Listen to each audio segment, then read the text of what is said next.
Сьогодні четвертий блок прайм-тайму інформаційного «Бугун» в студії Осман Башаєв та Оксана Денисова.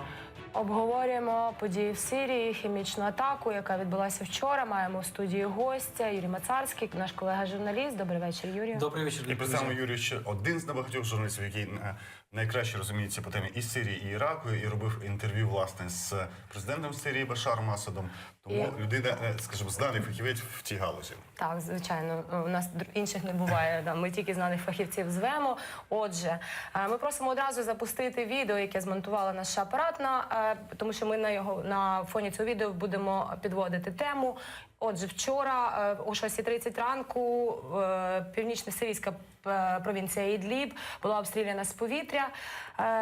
Після цього у потерпілих людей почали проявлятися симптоми отруєння газом, скоріше за все зарином, хоча це не доведено. Наполягають про зарин.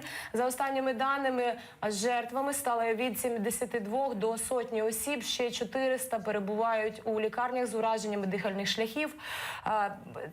Було оприлюднено вчора жахливе відео про те, як ці люди помирають просто на вулиці, в конвульсіях. Сьогодні Радбез ООН провів термінове засідання з цього приводу. І звинувачення одразу впали, тому що, я так розумію, Юр, ця провінція Ідліб, вона чи не остання, яка зараз під підпорядкуванням повстанців знаходиться. Там действительно сейчас вот то, что принято называть светская оппозиция, в основном одерживает большую часть этой самой провинции Идлиб, но вот то место, где была произведена атака, вот то место, где сейчас люди умирают, продолжают умирать от химического оружия, находится совсем недалеко от линии соприкосновения, собственно, с силами Башара Асада, с сирийской официальной армией. Так, і російська сторона на Радбезі почала говорити, що це постановочне відео і схоже на постановочні конвульсії. Я так розумію, і російська сторона, і Іран будуть зараз робити все, щоб свого союзника відбілити по цій атаці. На чому наполягає офіційний Дамаск? Мне вот непонятно, почему вдруг сейчас Москва заняла такую позицию, потому что я читал заявление Минобороны, собственно, Сирии, из которого я так понял, что Минобороны Сирии сообщает о том, что был нанесен ракетно-бомбовый удар авиации, собственно, армии Башара Асада по позициям противника. И на одной из этих позиций, где-то в тех самых краях, где сейчас вот люди умирают от химического вооружения, были склады с этим самым вооружением. И вот в результате ракетно-бомбового удара были разрушены оболочки, насколько я понимаю, этих самых хранилищ химического оружия. И оно попало в том числе, в том числе и в жилые кварталы. Более того, из этих объяснений также следует, что это химическое оружие производилось там, в провинции Идлиб, для последующей передачи каким-то сообщникам в Ирак.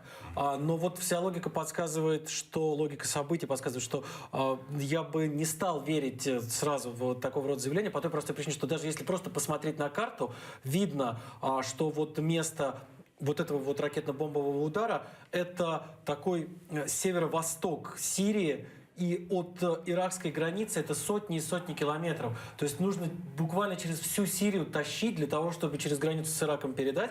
Это первый момент. Второй момент. Все-таки опыт, опять же, подсказывает, что по возможности все вот эти вот компоненты химического оружия производятся, транспортируются отдельно до самого момента их использования. То есть проще и безопаснее для тех, кто использует это химическое оружие, несколько разных компонентов довести до места, там их уже каким-то образом собрать в единое вот оружие и уже тогда использовать.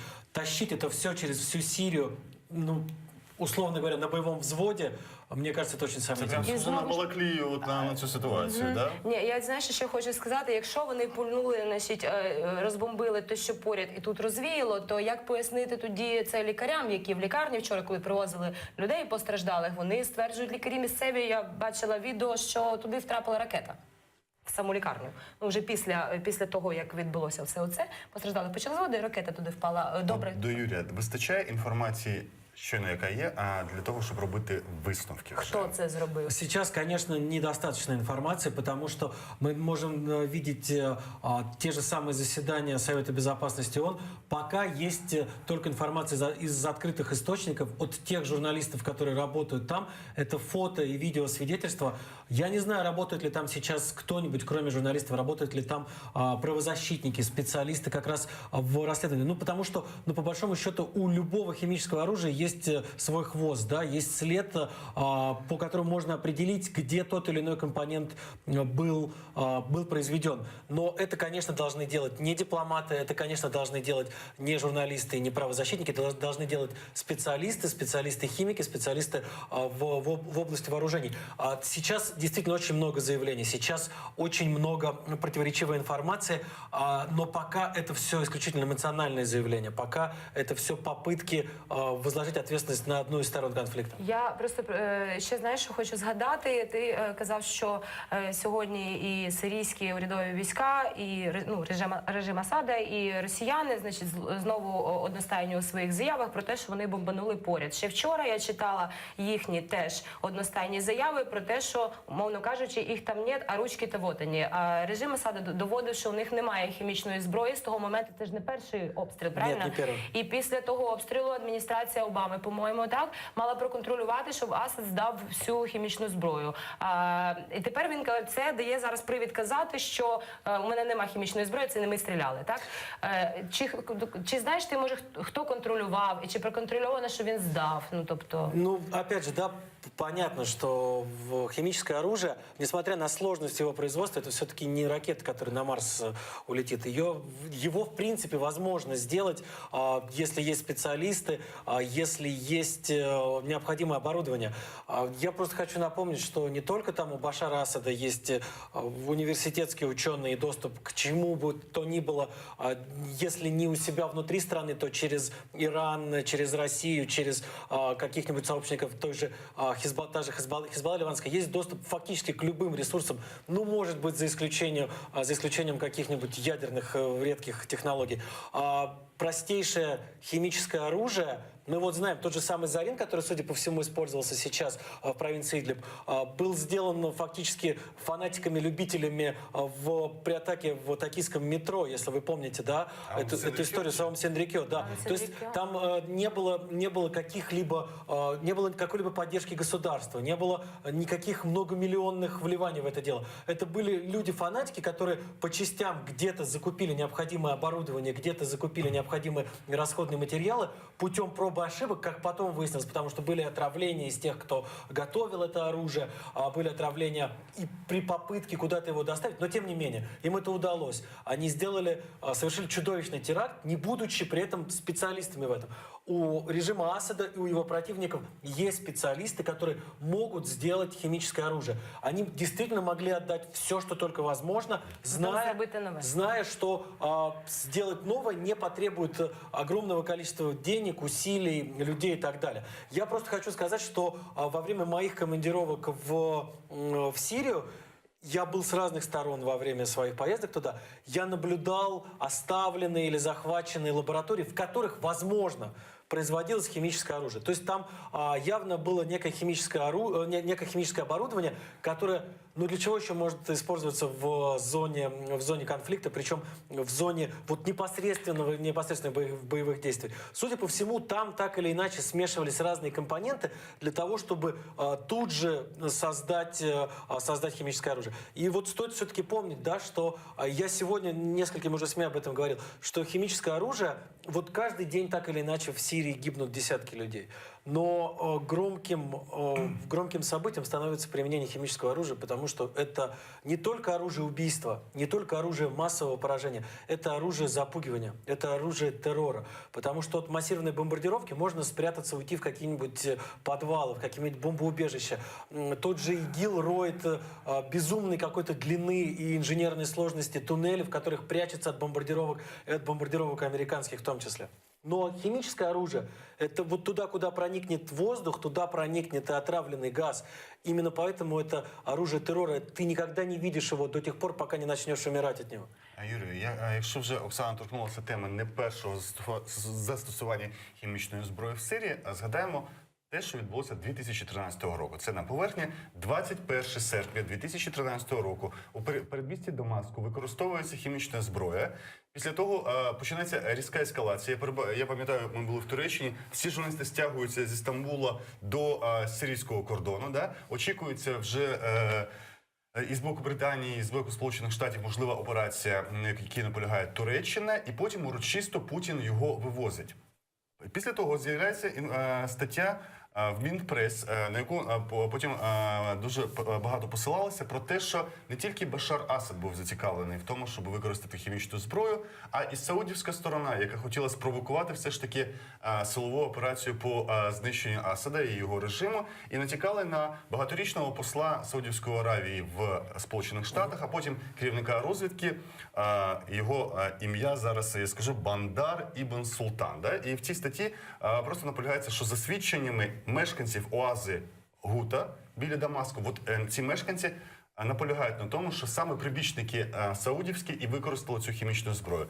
Можна було довіряти цій інформації? Чи була вона належним чином перевірена? От як фахівець, скажи, до якого висновку дійшли тоді по передмістю Дамаску? Насколько мне известно, международное сообщество, и в первую очередь, конечно, Соединенные Штаты Америки, все-таки официально склоняются к версии использования химического оружия Башаром Асадом.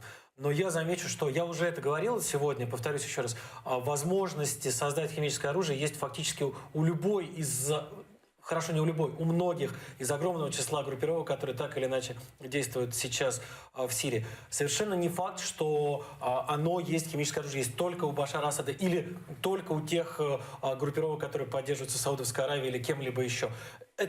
Это проще, чем кажется. К сожалению, это проще, чем многим кажется. Поэтому я не исключаю, есть, конечно, некий вариант, некий процент вероятности того, что это могла быть провокация. Это мог быть какой-то, возможно, случайный разрыв, случайный подрыв, если действительно там производилось такого рода химическое оружие. Но еще раз говорю, логика подсказывает, что верить заявлениям о том, что здесь производилось химическое оружие для Ирака, все-таки не стоит, потому что мне кажется, если бы была необходимость передать кому бы, пускай тому же самому исламскому государству, вооружение, в том числе химическое вооружение в Ирак, это те люди, которые бы занимались им, они бы делали это ближе к границе. Юрій, чому не полягає на поверненні до цього? Тоді загинуло 355 людей. І якщо хтось схиляється, що це Башар Асад, то тоді перед нами є, принаймні по цьому епізоду, злочинець, це застосування хімічної зброї, да? І це вже не просто громадянська війна. Да? Абсолютно, там не можна вже йти на компроміси.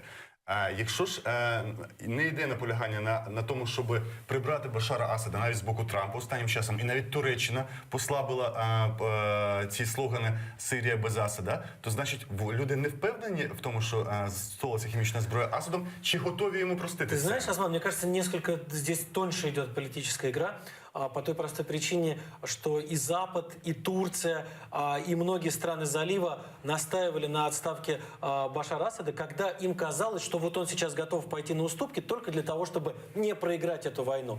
Но сейчас получается так, что Асад не проигрывает войну. Після того, як він зрівняв Алеппо з землею разом з В том росіянами. числе. Так? Ну, то есть это один из самых очевидных примеров, один из самых громких фактов.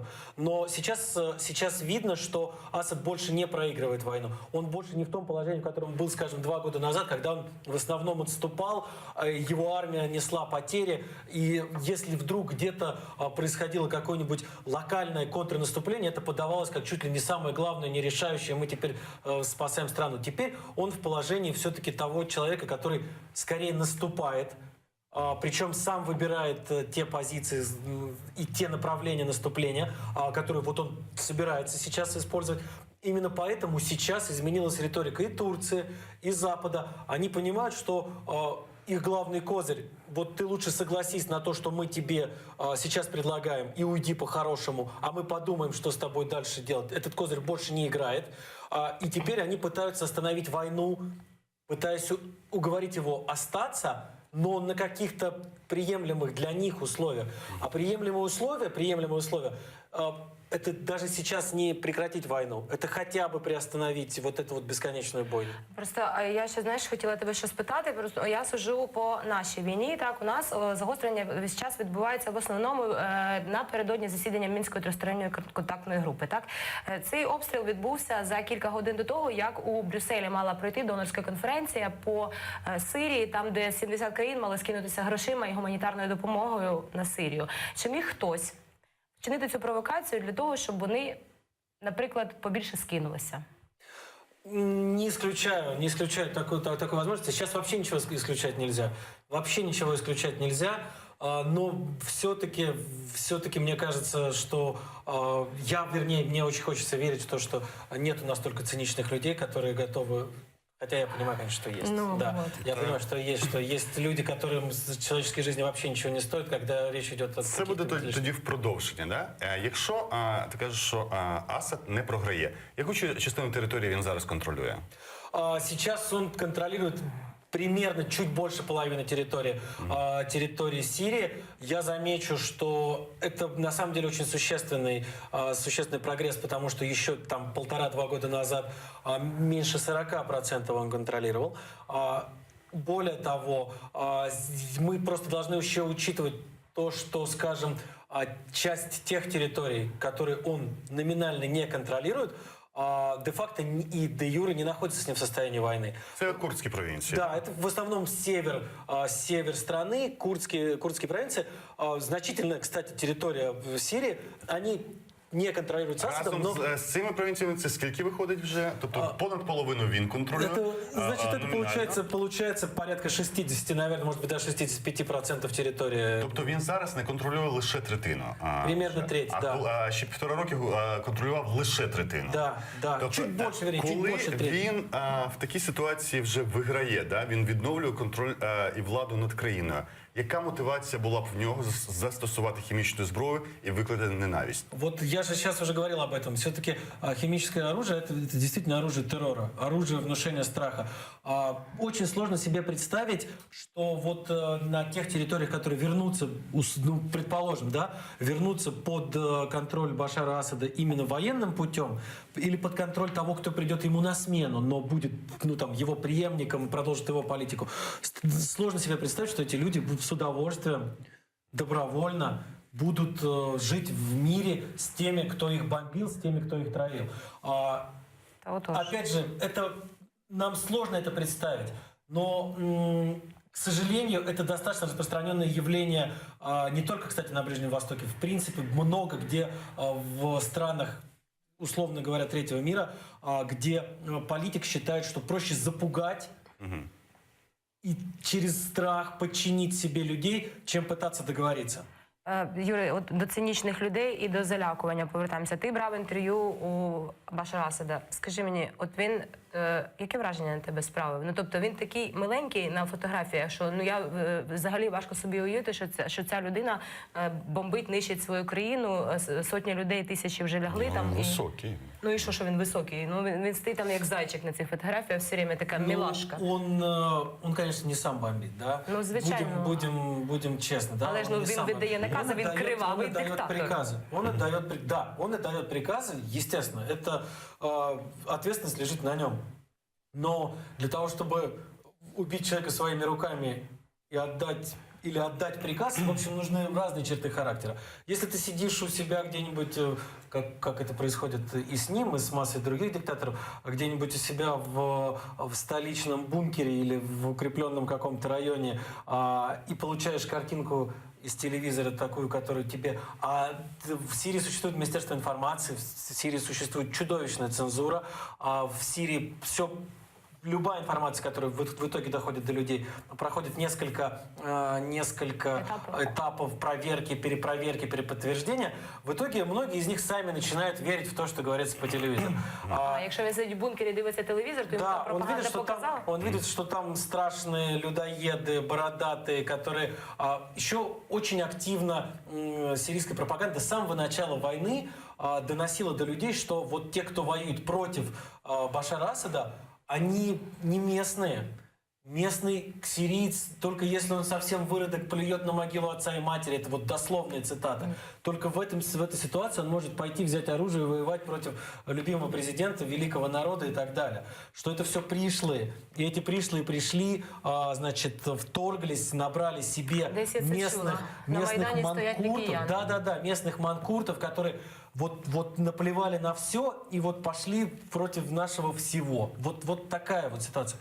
И там действительно в это верят. Там действительно вот многие в это верят. Вот пропаганда, вот как бы мы ни смеялись там над Дмитрием Киселевым и над всеми прочими странными людьми, которые заведомую чушь несут, но они дают простую, понятную картину Якщо мира. вони її правильно Здесь свои, несуть, здесь, то здесь пропаганда чужие. Да. працює. И в Сирии это Это ще прекрасно з часів работает. В Геббельса Сирии это вона прекрасно. працює. Возвращаясь к фигуре Башара Асада, он не производит впечатления какого-нибудь там Гитлера или Муссолини, который часами может произвести какие-то зажигательные вещи произносить, речи произносить перед толпой собравшихся.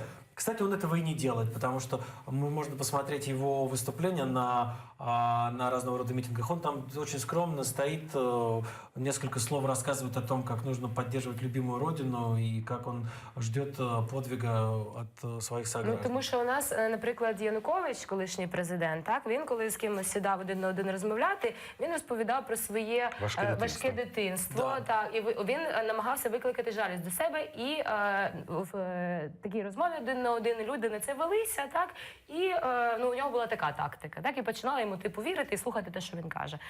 Тут яка була ситуація? Здесь тактика немного, ну то есть он не пытается вызвать жалость к себе. Это вообще было бы странно, если вдруг сын диктатора, сын президента, сын миллионера, человек, который с детства ни в чем не знал отказа, вдруг бы начал жаловаться. Він в Лондоні навчався, да? Он учился и даже работал в Лондоне. Его старший брат воспитывался в качестве преемника. Старший брат Басиль, в честь которого названо огромное количество объектов сейчас в Сирии. Он разбился, погиб в автокатастрофе и срочно был возвращен из Лондона, где работал, кстати, врачом-офтальмологом Башар Асад. Его впихнули буквально в военную академию, он получил военное образование в Сирии, получил погоны. Под него переписали Конституцию, когда умер его отец, чтобы там был порог уменьшен, возрастной порог вхождения в президентство. В 2000 году он был избран президентом, вот под него было расчищено все, что только можно. Он ведет себя совсем по-другому, возвращаясь к тактике Януковича. Он рассказывает о том, что против Сирии заговор какого-то страшного тайного мирового правительства. Он не произносит таких слов, он просто говорит о том, что стоит посмотреть, кто против нас, вспоминает Лондон, вспоминает Париж, вспоминает Вашингтон. А тут же, к слову, приходится история с соседним государством Израиль, с которым никаких нету отношений у Сирии. Говорит о том, что стоит посмотреть на то, что вот многие из тех, кто воюет против режима Башара Асада, против нас, как он говорит, получают медицинское обслуживание в Израиле. Что те, кто ранен в боях недалеко от границы Сирии, недалеко от оккупированных Израилем голландских высот, бывшей сирийской территории, ну и номинально мир признает это сирийской территорией, те попадают лечиться в Израиль. Израиль, кстати, не отрицает то, что тех людей, которые получают ранения недалеко от границ этого государства, они действительно приводят в чувство, помогают им встать на ноги, их лечат. Израиль действительно так ведет себя. Но это в общем не ахти какой довод в пользу того, что Израиль активно поддерживает войну против Башара Менше з Асада. тим він його наводить. Да. От ти закидаєш дуже часто, що українська журналістика мало цікавиться міжнародними темами, і, зокрема, мало приділяє цьому увагу, і, зокрема, Близькому Сходу. Чому ти не наполягаєш, що українці мають цікавитися Близьким Сходом? Я вот совсем недавно для одного моего товарища, для его издания, написал колонку о том, что это та самая история, которая напрямую касается всех нас. Я имею в виду войну в Сирии, войну в Ираке. Я могу кратко, тезисно это объяснить. Во-первых, я хочу напомнить, что план максимум этого самого исламского государства, это завоевание всего мира, и Украины в частности. План минимум включает часть украинских территорий, завоевание части украинских территорий. И это в первую очередь, кстати, Крым. исламское государство на самом первом этапе своего развития, когда оно переросло вот это вот ИГИЛ, исламское государство Ирака и Леванта, и стало исламским государством, они на своих картах рисовали Крым как часть своей территории, как часть вот неотъемлемой территории этого самого, как они говорят, халифата, в их версии халифата. Кроме того, я напоминаю, что сейчас государство Украина официально числится врагом этого самого исламского государства. Оскільки вони підтримуються Росією. Нет. А чему? Там логика другая. Дело в том, что Украина не поставляет оружие, не отправляет бойцов вот антиигиловской коалиции, которая воюет в первую очередь в Ираке против ИГИЛ, но Украина взяла на себя обязательство предоставлять любую информацию, в том числе разведданные, которые так или иначе касаются Повязаны деятельности с ИГИЛ, с деятельностью исламского государства, так называемого. Именно поэтому Украина вот постановлением вот этих квазиправительств, а там действительно действуют квазиправительства, но тем не менее вполне себе эффективные органы, включена в перечень врагов исламского государства. Кроме того, есть еще один аспект, еще, кстати, до появления исламского государства мне посчастливилось, если так можно выразиться, встретиться в Сирии с человеком, который много лет жил в Украине, закончил еще советский вуз, очень хорошо, сириец по происхождению, очень хорошо говорит, кстати, по-русски, и он занимался контрабандными поставками для условно-светской оппозиции, потому что тогда уже сложно было понять, насколько та или иная группировка светская, насколько она про-джихадистская и так далее. Вот он занимался поставками контрабандными. Он утверждает, что это были контрабандные поставки медикаментов и больничного оборудования, а вот спецслужбы Башара Асада утверждают, что... Элементы химичной зброї? Нет, что это было стрелковое оружие и выстрелы для минометов.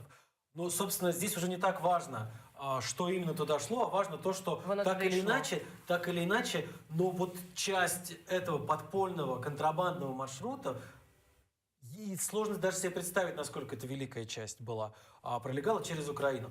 Це лише шлях чи сама зброя з України йшла? Еще раз повторю, этот человек утверждал, что никакого оружия он не отправлял.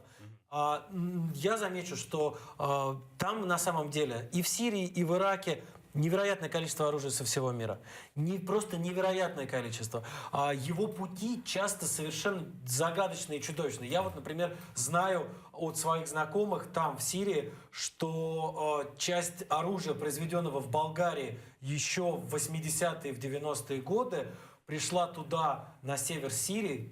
Каким путем, я, к сожалению, не знаю, из Шри-Ланки после окончания гражданской войны там. Болгарська зброя через Шри-Ланку зайшла в Сирию. Это болгарское оружие когда-то пришло тигром освобождения Тамилы Лама.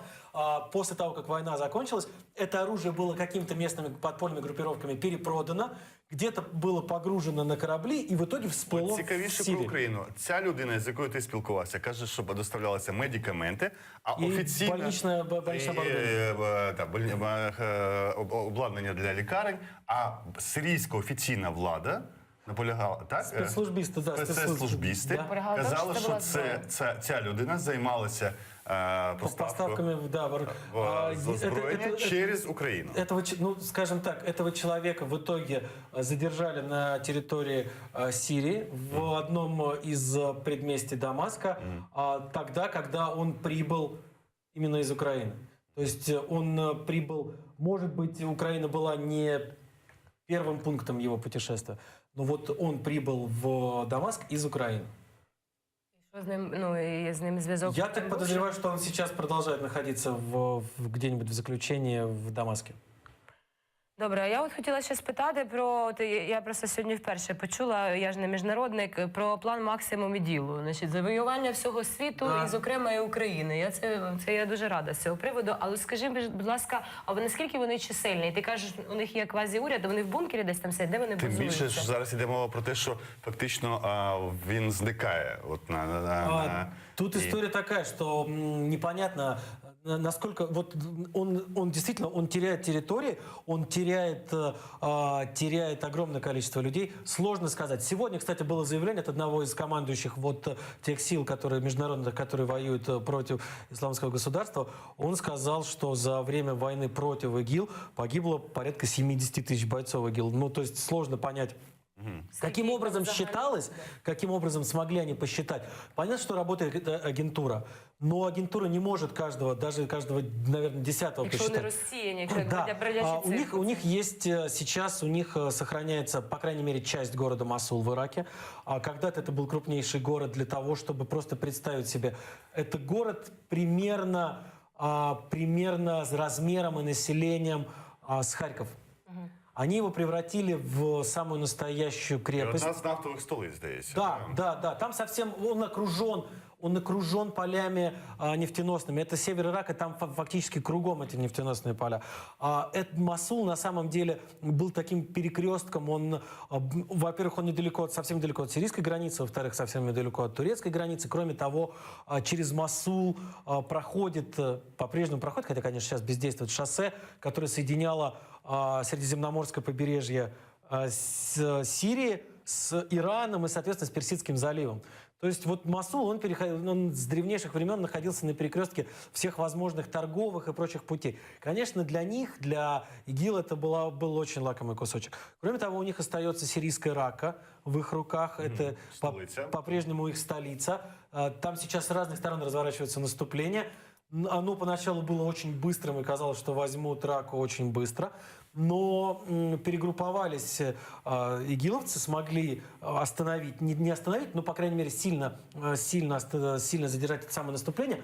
Но я замечу следующее. Вот те люди, которые сейчас и с самого начала ведут борьбу против исламского государства, я в Ираке говорил с одним из руководителей киркукского, собственно, ополчения, совсем не молодой уже дядька, который потерял одного из сыновей на этой войне. Он говорит, что здесь мы прекрасно понимаем, здесь у себя на Ближнем Востоке мы прекрасно понимаем, что вот тогда, когда мы там возьмем Мосул, а наши соседи отвоюют Раку, война не закончится. Потому что сколько на моем веку было всяких разных группировок, которые по-разному себя проявляли. Он говорит, вы помните, вот этот пожилой немолодой дядька говорит уже, вы помните, каких-нибудь там 10 лет назад не было ничего страшнее Аль-Каиды, которая ни на что, кроме какого-то куска гор в Пакистане, не претендовала. Потом эта Аль-Каида пришла к нам, захватила огромные территории в Ираке, и в итоге даже эта Аль-Каида показалась, в общем, совсем меньшим злом по сравнению з ісламським государством. Юрій, нам треба завершувати, вже закінчується, але все ж таки останнє питання, і це кілька секунд. Що прийде на заміну ісламської держави? Я боюсь, что придет какая-нибудь версия исламского государства номер 2, которая будет еще страшнее и кровожаднее, но потому что опыт подсказывает, что все идет только по нарастающей.